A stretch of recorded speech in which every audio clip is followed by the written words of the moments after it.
So what Python does in the format method was that it substitutes each argument value into the place of the specification. And Swaroop shares more detailed specifications below here. So let's check them out. We can use the shell, and we can use Atom, but so I wrote it out here. Let's write it out again. So right here, so 0 colon and then the dot, which is the decimal. So this is the key here. It's just saying, look, after the decimal, we're gonna have 3 characters, and it's a float. I think the F stands for float, and then that it's basically the output of this quotient here. So it's going to be 1.0 divided by 3, which gives us a float, right? And I'm going to take a guess that it's the same thing if we used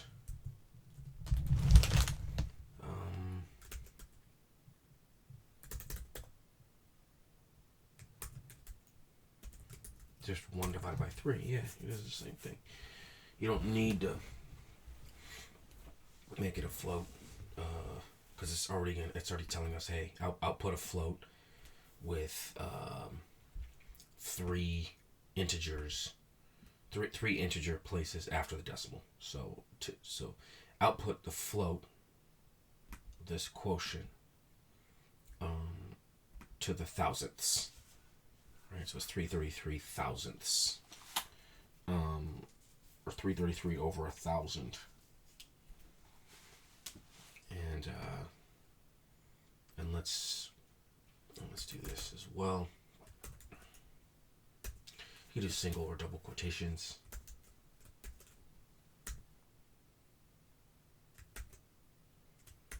So it's that right there, that underscore. That's the key here, which essentially is saying that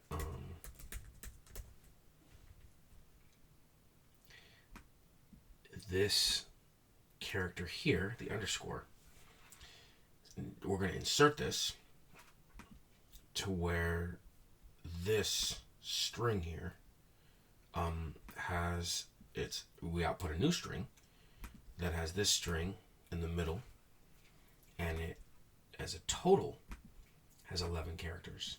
So we're going to put 3 underscores in front and 3 underscores in the back. So it's going to be underscore, underscore, underscore, hello, and then underscore, underscore, underscore, because that's 11 characters. It's sort of my takeaway when I look at this and type this out here.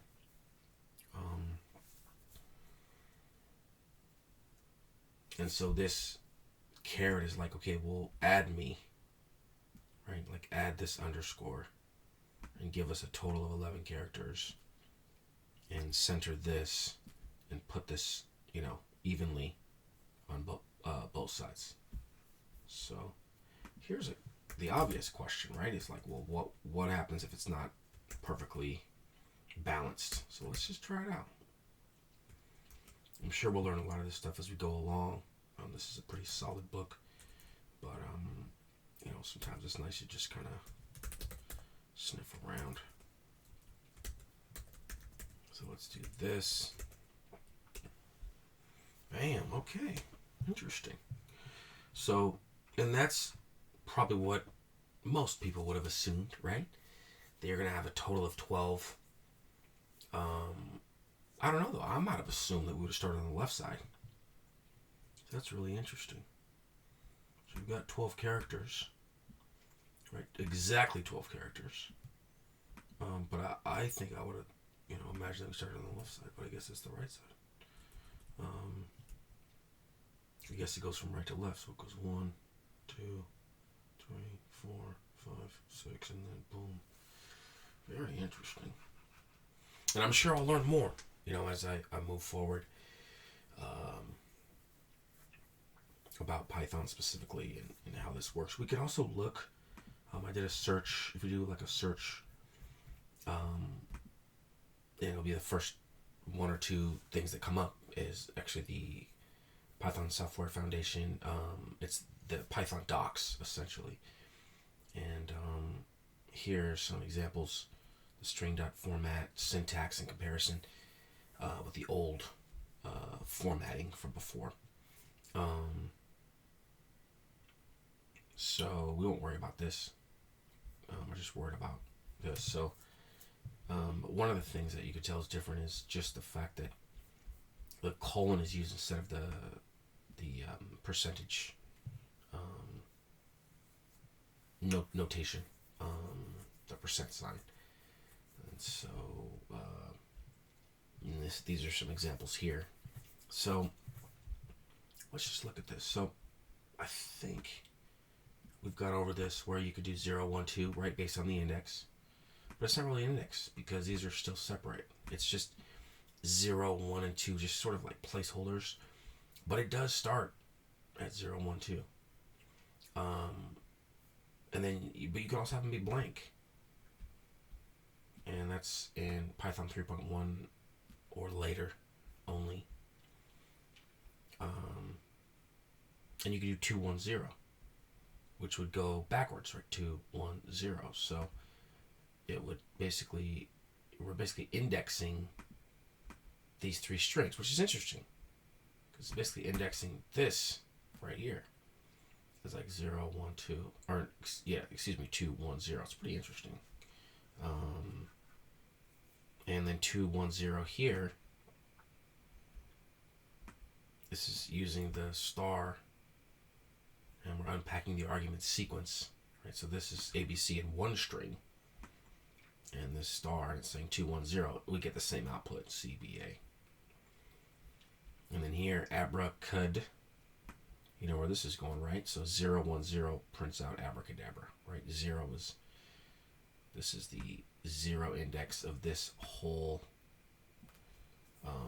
essentially, list, but not exactly. It's part of the argument. It's the arguments, right? These are two arguments, and the indices can be repeated. So you can do 0, which is abra, and then 1, which is index 1, cad, and then abra again, abracadabra. So let's go back. The obvious question that I have is, can we do this? If we did 1, 2, 3, would that be an error because 3 doesn't exist? Let's try it. I'm going to, let me just try to remember it. Well, I can see it, so, but I'll just, try to not look. So, 0, and so this is going to be in the curly braces, right in there, and they're all separate. And those are in and that's in quotations. That format, and then let's just do A, B, C. So 0, 1, let's do 0, 1, 3. Let's see what happens. There's probably going to be an error. That's my guess. Yep. It's a tuple. Yeah. So the tuple index is out of range. And we haven't, quote unquote, learned about this yet. So we're not going to worry about it.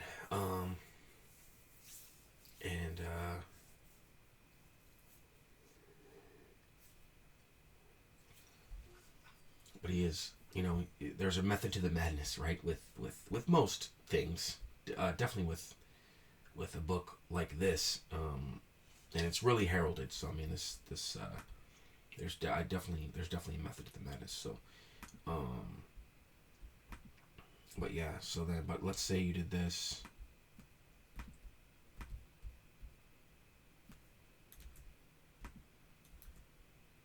And you did 0, 1, 1. What do you think we're going to print out? I think it's going to be ABB. Yes, all in one string with commas. Now, can we use -1?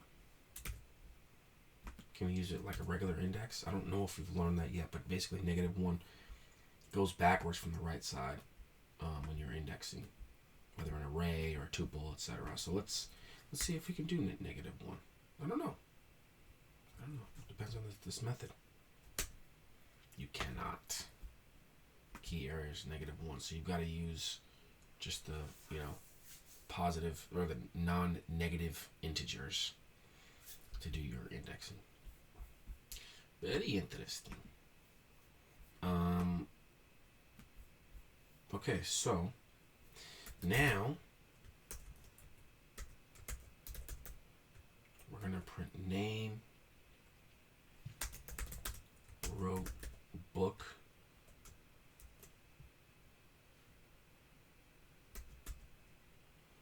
and then dot format. And actually, I'm gonna put this here. I'll just put an exclamation point. Dot format. And then name, which is not in quotes, right? Because it's just a variable name. Right, and then book, which is another variable name. So we're going to get Swaroop wrote a byte of Python, exclamation point. Yeah. Now, how else could we do that? Well, let's just type it out again.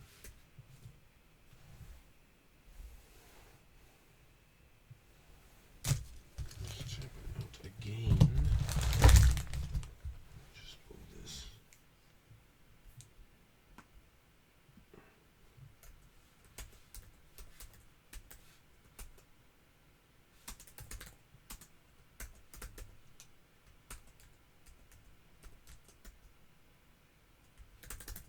Okay, now let's not put the quotation, or let's not put the, oh, what happened there? Must have messed up or something.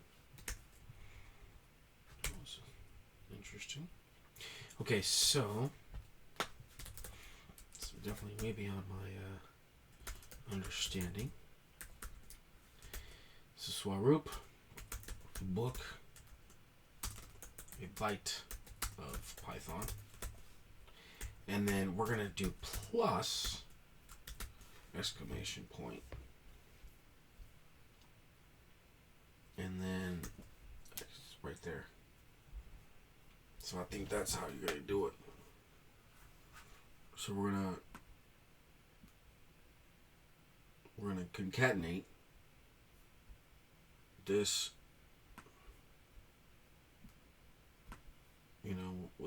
this string, which is had the format method applied to it with these arguments, and then we're going to add the exclamation mark. Yep, same thing. Okay, cool. Very cool. Not bad. Since we are discussing formatting, note that print always ends with an invisible new line character. So that repeated calls to print will all print on a separate line each. To prevent this new line character from being printed, you can specify that it should end with a blank. Okay, so here, we're not really going to be able to do this twice, but I did find something out that would allow us to do it in at least one way. There probably are more, but one way is with a semicolon. So we can because we can't just put the print line separately because it'll print out one thing and then like reset. So we want to do both of these at the same shot. So we can put a semicolon here. And let's not put a space out. I'm not sure if it matters. We'll try it though. B.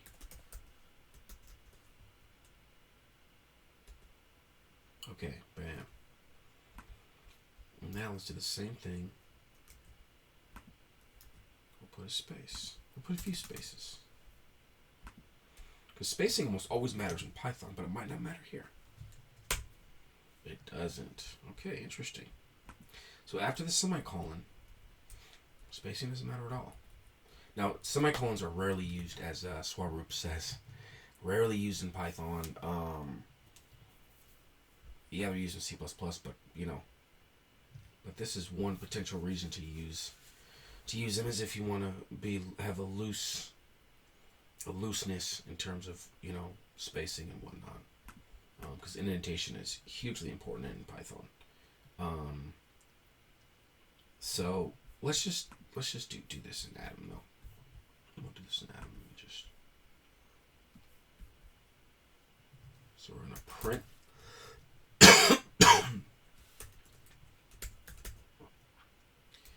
a end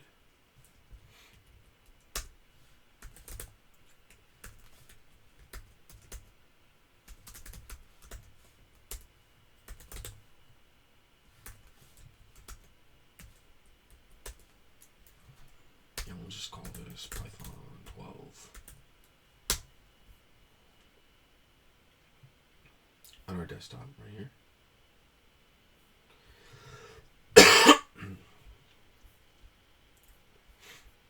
Now this is going to end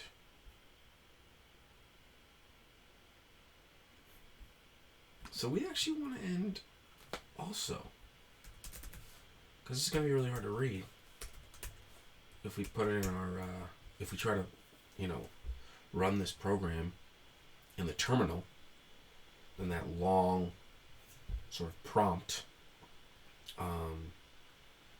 it's going to be hard to read the ABC letters. So let's just do end. And then let's open up the terminal. Okay, so we're on the desktop. And so we're going to do Python 3. I could just push up, which I love about the terminal. But it's going to be Python 12. Bam, but look at this. So ABC, but we didn't get that carriage return. And we need that. So what we're going to do, actually I totally messed up, because that having no end here, the default is a carriage return after, you know, in terms of the print function, which is a function in Python 3 because of the parentheses, etc. So the default print function actually creates a return. So if we run it again, we got that return, and then now we got this long prompt text, or this long text, you know, right at the terminal prompt. So yeah, hopefully this was helpful, and I hope to see you guys in the next video. Thank you very much.